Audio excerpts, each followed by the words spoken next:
Hello all. This tutorial will demonstrate how to save and load presets in Enscape. The saving and loading presets are very helpful if you need to render multiple images.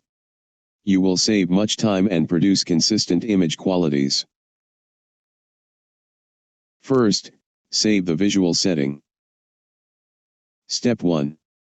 Click Presets from the visual setting. Step 2. Click Save Preset. Save to project or save to file. Step 3. Name the preset. It is recommended to save 3 types of preset: perspective day, perspective night, and isometric. Second, to load a preset. Step 1. Click Presets.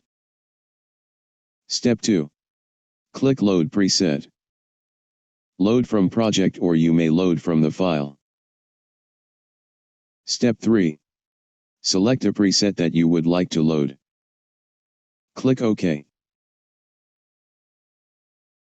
I hope this tutorial clarifies how to save and load presets in Enscape.